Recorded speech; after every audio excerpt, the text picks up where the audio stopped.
दुनिया की सबसे लंबी माउंटेन रेंज के ठीक इस पॉइंट पर आज से 52 ईयर्स पहले एक प्लेन सीधा पहाड़ से जा टकराया था। हैरत की बात तो ये थी कि प्लेन टकराने के फौरन बाद कहीं गायब हो गया। ये 8,900 किलोमीटर लंबी साउथ अमेरिका की एंडीज माउंटेन रेंज है, जहां 15,000 फीट ऊंचे पहाड़, नाकाबिले बर्दाश्त ठंड और खामोशी के अलावा कुछ नहीं मिलता। कई दिनों तक जब जहाज का ना मलबा मिला ना ही कोई डेड बॉडीज, तो अथॉरिटीज के सामने ये बात क्लियर हो गई कि अब कोई पैसेंजर नहीं बचा होगा। लिहाजा उन्होंने सर्च ऑपरेशन बंद करने का ऐलान कर दिया। न्यूज मीडिया में भी अगले कुछ दिनों तक प्लेन क्रैश की बातें चलती रहीं और उसके बाद सब कुछ आहिस्ता आहिस्ता वापस नॉर्मल होने लगा। लोग अब इस हादसे को भूल ही चुके थे, लेकिन इस हादसे के करीब 2.5 महीनों के बाद, एग्जैक्टली 72 डेज के बाद, अथॉरिटीज को गायब हुए प्लेन की तरफ से एक मैसेज रिसीव हुआ। जेम टीवी की वीडियोस में एक बार फिर से खुशामदीद। नाजरीन, ये यूरुग्वाय एयरफोर्स की फ्लाइट 571 थी, जिसने रियल लाइफ में एक चमत्कार, एक मुआवजा करके इतिहास में हमेशा हमेशा के लिए अपना नाम लिखा है। 12 अक्टूबर 1972 को ये फ्लाइट यूरुग्वाय के कैपिटल मॉन्टेविडियो से उड़ान भरती है। जहाज में रग्बी के प्लेयर्स थे, जिनको मॉन्टेविडियो से चिली के कैपिटल सैंटियागो तक एक मैच खेलने जाना था। रग्बी प्लेयर समेत जहाज में टोटल 40 पैसेंजर्स और 5 क्रू मेंबर्स मौजूद थे। टेक ऑफ के बाद अभी जहाज अर्जेंटीना के ऊपर ही पहुंचा था कि अचानक मौसम की खराबी की वजह से उनको अर्जेंटीना के शहर मेंडोजा में लैंड करना पड़ा। कैप्टन ने यह फैसला इस वजह से किया क्योंकि अर्जेंटीना और चिली के दरमियान दुनिया की सबसे ऊंची एंडीज माउंटेन रेंज दीवार बनकर खड़ी है। यहाँ के ऊंचे पहाड़ वैसे ही काफी खतरनाक हैं और मौसम की खराबी में इनके ऊपर से गुजरना खतरे से खाली नहीं था। पायलट का प्लान था कि एक रात मेंडोजा में ही गुजारी जाए और फिर अगले दिन मौसम ठीक होने पर एंडीज के पहाड़ों को पार किया जाए। पर क्या मालूम था पायलट और तमाम पैसेंजर्स को कि अगले दिन उन पर कौन सी मुसीबत टूटने वाली है। अगले दिन यानी फ्राइडे 13 अक्टूबर को फ्लाइट 571 ने मेंडोजा से टेक ऑफ किया।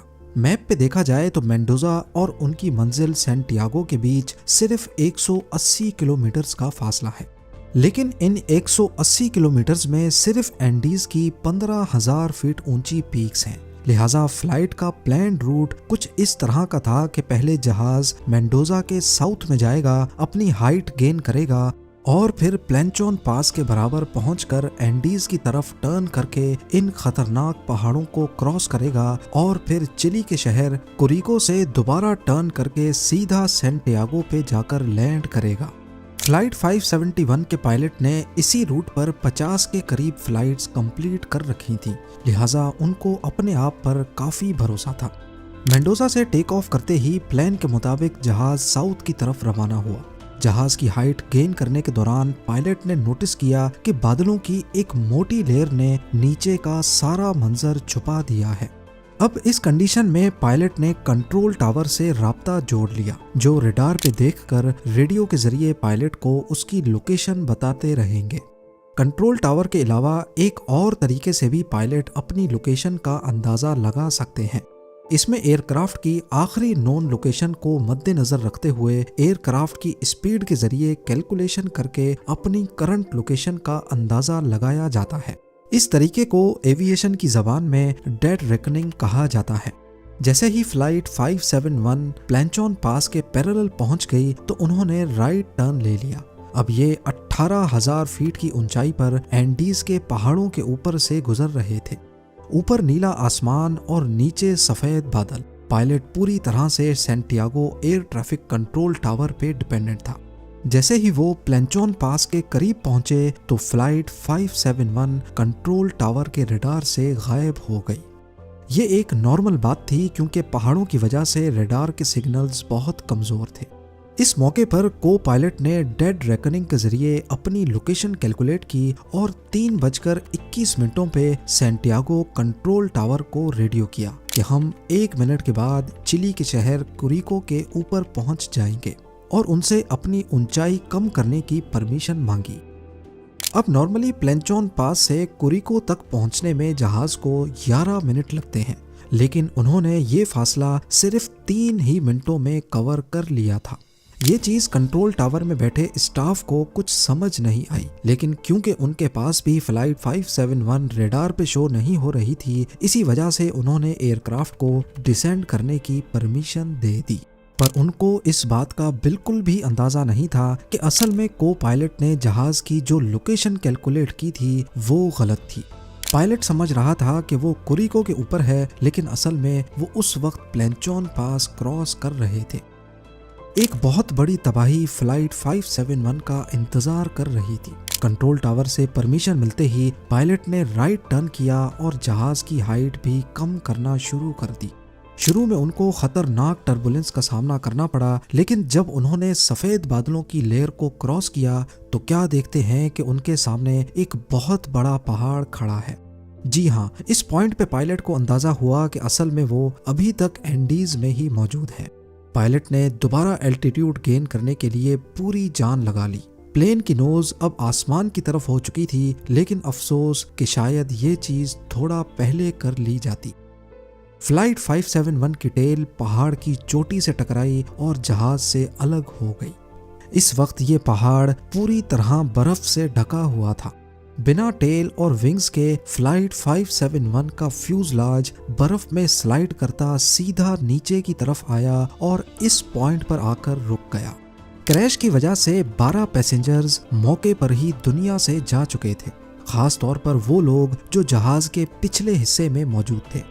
मौजाती तौर पे प्लेन के फ्यूजलाज में 33 पैसेंजर्स की जान तो बच गई, लेकिन उनको काफी चोटें लगी थी। टेल अलग हो जाने की वजह से प्लेन का पिछला हिस्सा खुला हुआ था और उसमें से जबरदस्त ठंड अंदर आ रही थी। ये इस वक्त 11,500 फीट की ऊंचाई पर एंडीज में फंस चुके थे, जहां का टेम्परेचर -30 डिग्री सेल्सियस था। बाहर निकलते साथ ही जहां तक उनकी नजर जा रही थी, बर्फ से ढके पहाड़ ही नजर आ रहे थे। सबसे पहले उन्होंने अपने साथियों की बॉडीज को बर्फ में दफना दिया।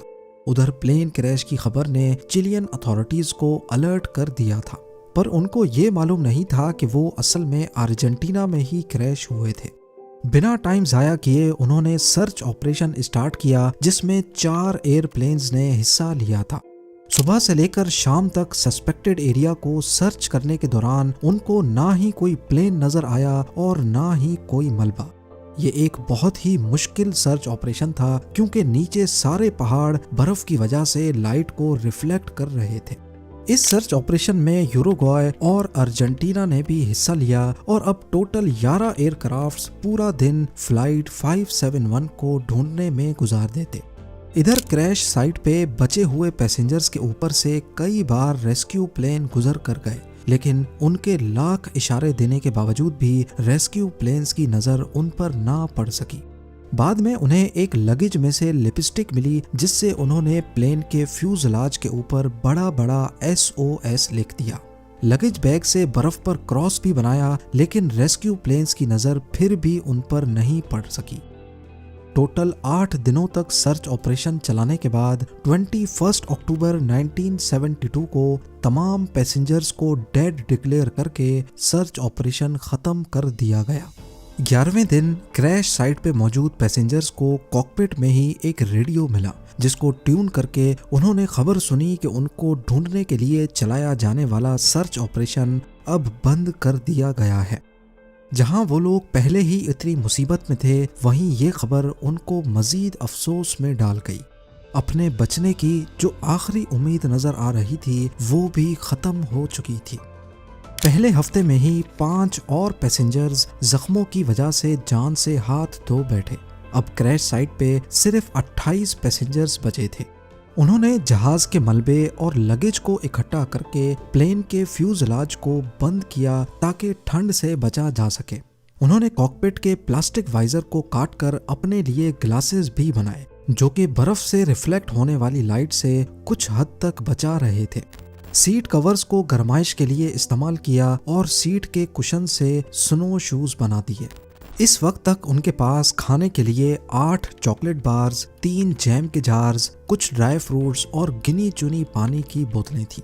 पहला हफ्ता तो उन्होंने बड़ी मुश्किल से ये खाना आपस में डिवाइड करके खा लिया, लेकिन जब ये तमाम चीजें भी खत्म हो गईं तो उन्होंने कपड़े और कॉटन को खाना शुरू कर दिया, जिससे वो मजीद बीमार पड़ने लगे।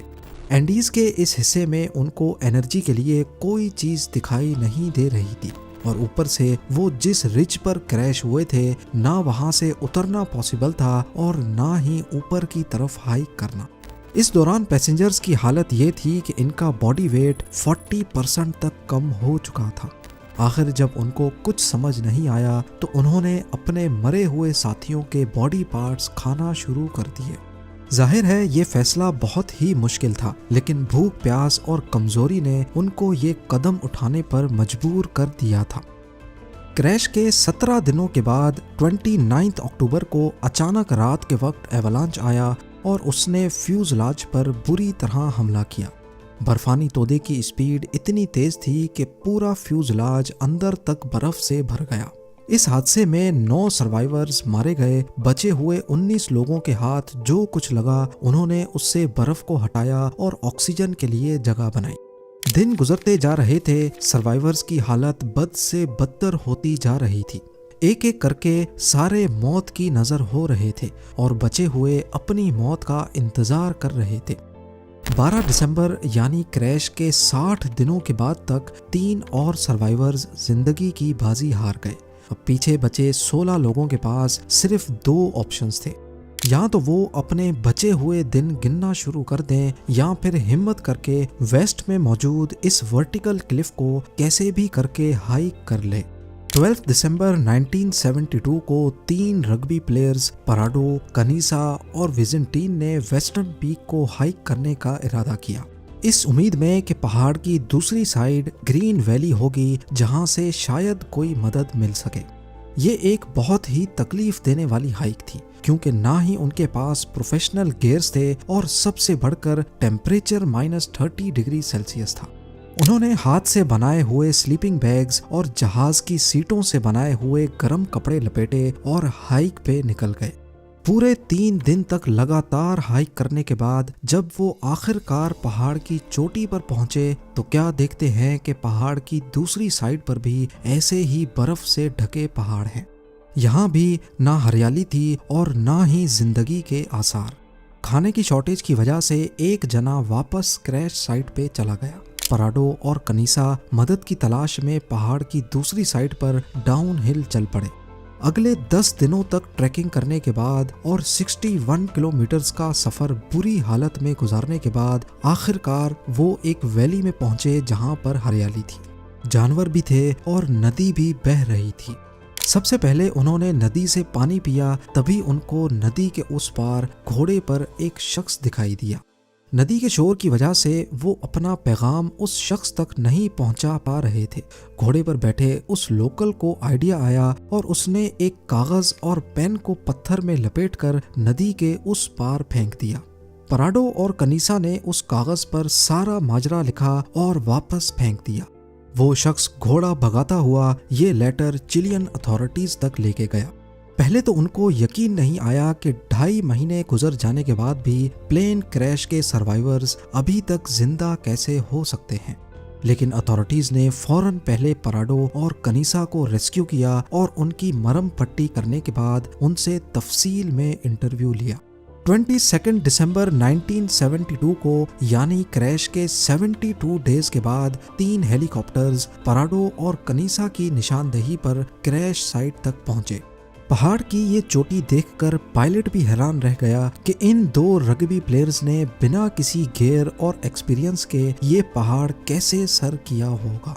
आखिरकार फ्यूजलाज में मौजूद तमाम सर्वाइवर्स को रेस्क्यू कर लिया गया और उनके मरे हुए साथियों को वहीं पर एक बड़ी कब्र खोदकर दफन कर दिया गया। उस कब्र के ऊपर कुछ पत्थर रखकर एक मेमोरियल बनाया गया जो उसी हालत में आज तक वहां पर मौजूद है।